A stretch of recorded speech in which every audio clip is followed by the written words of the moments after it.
Merhabalar, ben Huri. Huri Tek Mutfak'ta mutfağıma hoş geldiniz. Hamur yoğurma yok, yufka yok, fırın yok. Ocakta kısa sürede hazırlayabileceğiniz muhteşem bir tarif ile geldim. Tarifimize hiç bekletmeden direkt başlayalım. 1 su bardağı ılık süt, 1 su bardağı ılık su, 1 tatlı kaşığı kuru maya, 1 tatlı kaşığı toz şeker, 2 adet tam yumurta.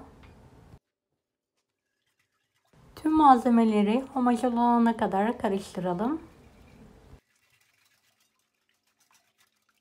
Toplamda 3 su bardağı un kullandım. Azar azar ekleyerek pürüzsüz hale gelene kadar karıştırıyorum. 2 tatlı kaşığı da tuz ilavesi yapalım.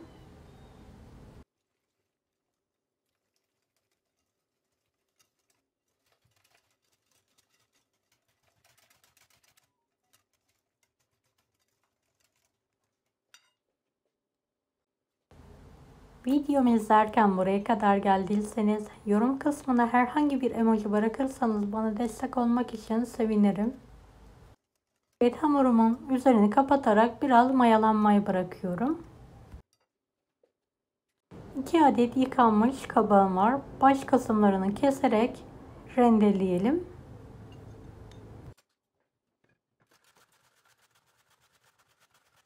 Evet, kabaklarımızı rendeledikten sonra suyunu iyicene sıkarak hazırlayalım.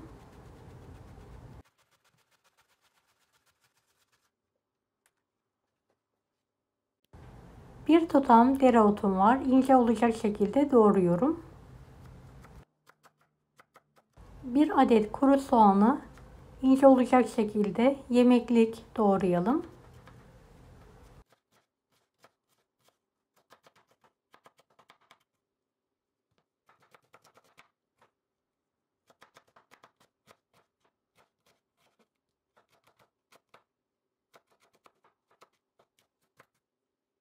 Üç adet de küçük domatesim var.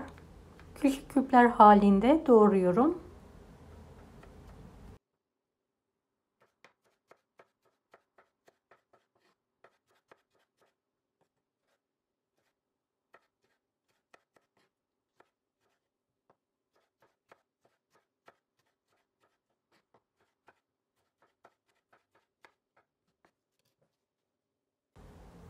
Evet, hazırladığımız malzemeleri hamurun üzerine sırasıyla alalım.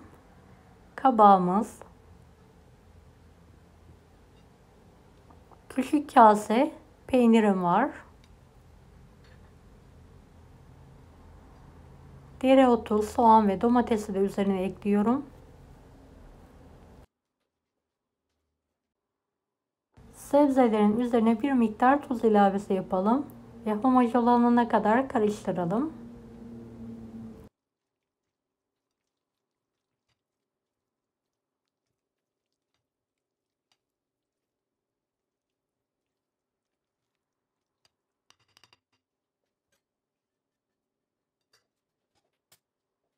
Evet, hamurumuzun kıvamı bu şekilde.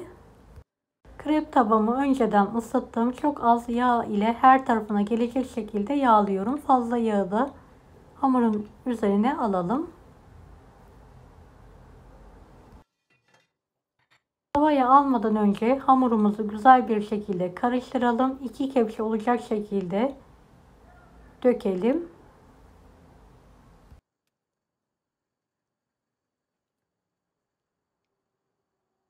Evet, pürüzsüz olacak şekilde yaydıktan sonra yüksek ateşte başından hiç ayrılmadan pişirmeye bırakalım.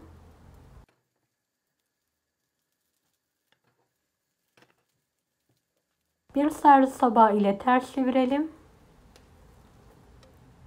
Diğer tarafı da kızartalım.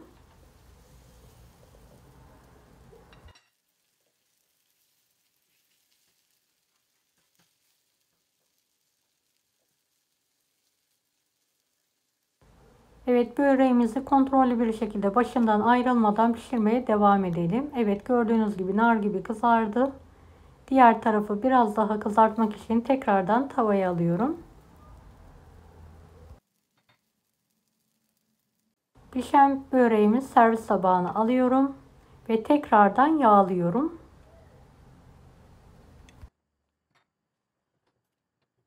Her defasında mutlaka tavamızı yağlamayı unutmayalım.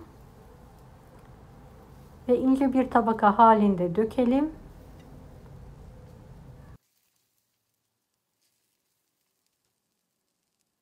Kontrollü bir şekilde arkalı önlü olacak şekilde pişirelim.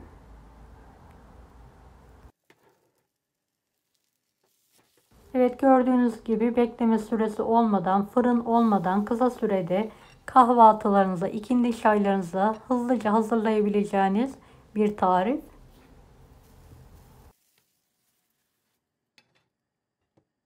Evet, aynı yöntemle hamurum bitene kadar pişirme işlemine devam ediyorum.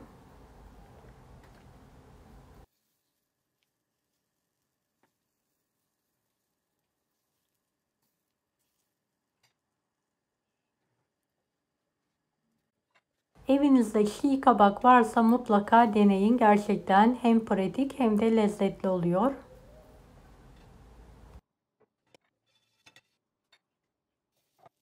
Evet, son böreklerimi de pişiriyorum hızlı bir şekilde.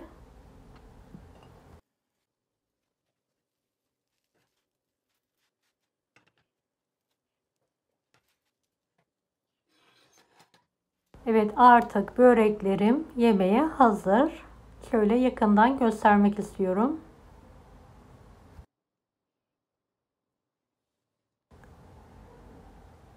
Evet, dilimleyerek artık servise hazırlayabiliriz.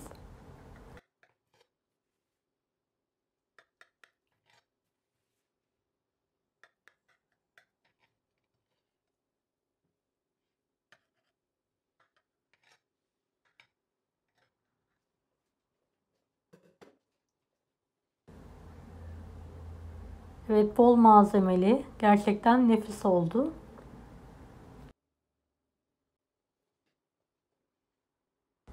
Deneyecek olanlara şimdiden kolaylıklar dilerim. Kanalıma ücretsiz abone olmayı unutmayın. Bir dahaki videolarda görüşmek üzere. Allah'a emanet olun. Hoşça kalın.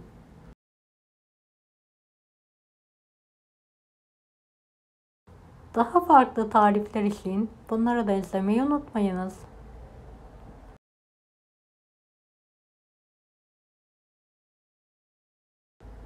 Afiyet şifa olsun herkese.